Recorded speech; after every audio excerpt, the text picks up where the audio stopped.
ಎಲ್ಲರಿಗೂ ನಮಸ್ಕಾರ. ಕನ್ನಡ ಕಿಚನ್ಗೆ ಸ್ವಾಗತ. ಇವತ್ತಿನ ವಿಡಿಯೋದಲ್ಲಿ ಆರೋಗ್ಯಕರವಾಗಿರುವಂಥ ನೆಲ್ಲಿಕಾಯಿ ರಸಂನ ಹೇಗೆ ಮಾಡೋದಂತ ನೋಡೋಣ. ಈ ನೆಲ್ಲಿಕಾಯಿ ರಸಂ ತಿನ್ನೋದ್ರಿಂದ ನಮ್ಗೆ ತುಂಬಾ ಒಳ್ಳೆಯದು ಆರೋಗ್ಯಕ್ಕೆ. ಇದರಿಂದ ವಿಟಮಿನ್ ಸಿ ಕೂಡ ಸಿಗುತ್ತೆ, ಹಾಗೆ ಇಮ್ಯುನಿಟಿ ಕೂಡ ಹೆಚ್ಚಾಗುತ್ತೆ.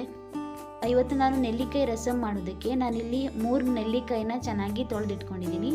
ಅದನ್ನ ನಾವು ಮೊದಲಿಗೆ ಕಟ್ ಮಾಡ್ಕೊಳ್ಬೇಕಾಗತ್ತೆ. ನಾನಿಲ್ಲಿ ಚಾಕುವಿಂದ ನೆಲ್ಲಿಕಾಯಿ ಬೀಜನ ತೆಗೆದು ಈ ಥರ ಸಣ್ಣದಾಗಿ ಕಟ್ ಮಾಡಿ ಇಟ್ಕೊಂಡಿದ್ದೀನಿ. ಹಾಗೆ ಈ ನೆಲ್ಲಿಕಾಯಿ ರಸಂ ಮಾಡೋದಕ್ಕೆ ಮೊದಲಿಗೆ ನಾನಿಲ್ಲಿ ಸ್ಟವ್ ಆನ್ ಮಾಡಿ ಒಂದು ಪಾತ್ರೆಗೆ 1 ಸ್ಪೂನ್ ಆಗುವಷ್ಟು ಎಣ್ಣೆನ ಹಾಕಿದ್ದೀನಿ. ಎಣ್ಣೆ ಸ್ವಲ್ಪ ಬಿಸಿ ಆಗ್ತಿದ್ದಂಗೆ ಅದಕ್ಕೆ 1/4 ಟೀ ಸ್ಪೂನ್ ಆಗುವಷ್ಟು ಸಾಸಿವೆ, ಹಾಗೆ ಸ್ವಲ್ಪ ಕರಿಬೇವು, ಹಾಗೆ ಒಗ್ಗರಣೆಗೆ 2 ಒಣಮೆಣಸನ್ನ ಹಾಕ್ತಿದ್ದೀನಿ. ಇದನ್ನ ಸ್ವಲ್ಪ ಚೆನ್ನಾಗಿ ಫ್ರೈ ಮಾಡ್ಕೊಳ್ಳಿ. ಇದು ಫ್ರೈ ಆದ ನಂತರ ಇದಕ್ಕೆ ನಾನಿಲ್ಲಿ ಕಟ್ ಮಾಡಿ ಇಟ್ಕೊಂಡಿರುವಂಥ ನೆಲ್ಲಿಕಾಯಿ ಹಾಕ್ತಿದ್ದೀನಿ. ಹಾಗೆ ಇದಕ್ಕೆ ನಾನಿಲ್ಲಿ 1 ಟೊಮೆಟೊ ಕೂಡ ಕಟ್ ಮಾಡಿ ಹಾಕ್ತಿದ್ದೀನಿ. ಈ ನೆಲ್ಲಿಕಾಯಿ ಮತ್ತು ಟೊಮೆಟೊ ಎಣ್ಣೆಯಲ್ಲೇ ಚೆನ್ನಾಗಿ ಒಂದು ಸ್ವಲ್ಪ ಫ್ರೈ ಆಗಲಿ. ಎಣ್ಣೆಯಲ್ಲಿ ಫ್ರೈ ಮಾಡ್ಕೊಳ್ಳೋದ್ರಿಂದ ತುಂಬ ರುಚಿಯಾಗಿರುತ್ತೆ. ಹಾಗೆ ಇದಕ್ಕೆ ನಾನು ರುಚಿಗೆ ತಕ್ಕಷ್ಟು ಉಪ್ಪು, ಹಾಗೆ ಇದಕ್ಕೆ 2 ಚಿಟಿಕೆ ಆಗುವಷ್ಟು ಹಿಂಗನ್ನು ಹಾಕ್ತಿದ್ದೀನಿ. ಉಪ್ಪನ್ನು ಹಾಕಿದ ನಂತರ ಚೆನ್ನಾಗಿ ಒಂದ್ಸಲ ಮಿಕ್ಸ್ ಮಾಡ್ಕೊಳ್ಳಿ. ನಂತರ ಇದಕ್ಕೆ ನಾನಿಲ್ಲಿ 1/4 ಟೀ ಸ್ಪೂನ್ ಆಗುವಷ್ಟು ಅರಿಶಿನ ಹಾಕ್ತಿದ್ದೀನಿ.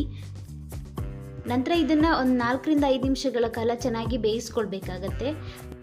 ಈ ನೆಲ್ಲಿಕಾಯಿ ಬೇಯೋದಕ್ಕೆ ನಾನಿಲ್ಲಿ 1 ಲೋಟ ಆಗುವಷ್ಟು ನೀರನ್ನು ಹಾಕಿ ಚೆನ್ನಾಗಿ ಒಂದ್ಸಲ ಮಿಕ್ಸ್ ಮಾಡಿ ಇದನ್ನು ಒಂದು 4 ರಿಂದ 5 ನಿಮಿಷಗಳ ಕಾಲ ಚೆನ್ನಾಗಿ ಬೇಯಿಸ್ಕೊಳ್ತೀನಿ.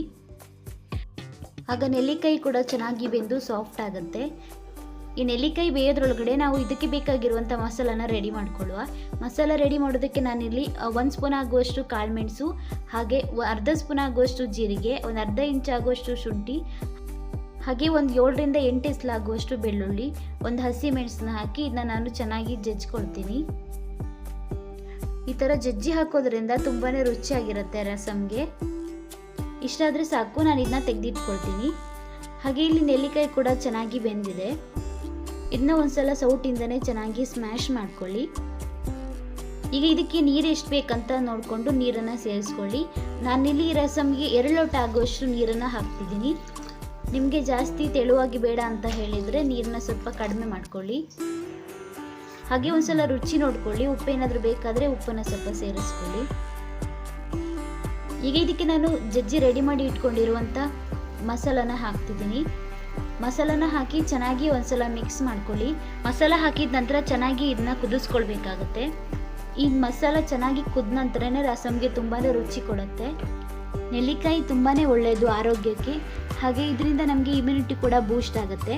ಆದ್ದರಿಂದ ಈ ನೆಲ್ಲಿಕಾಯಿ ರಸಂನ ಮಾಡ್ಕೊಳ್ಳಿ, ತುಂಬ ರುಚಿಯಾಗಿ ಕೂಡ ಇರುತ್ತೆ. ಇದಕ್ಕೆ ನಾನು ಕೊನೆಯದಾಗಿ ಸ್ವಲ್ಪ ಕೊತ್ತಂಬರಿ ಸೊಪ್ಪನ್ನ ಕಟ್ ಮಾಡಿ ಹಾಕ್ತಿದ್ದೀನಿ. ಹಾಗೆ ಈಗ ನೆಲ್ಲಿಕಾಯಿ ರಸಂ ಕೂಡ ರೆಡಿಯಾಗಿದೆ. ಊಟ ಜೊತೆಗಂತೂ ತುಂಬಾ ರುಚಿಯಾಗಿರುತ್ತೆ.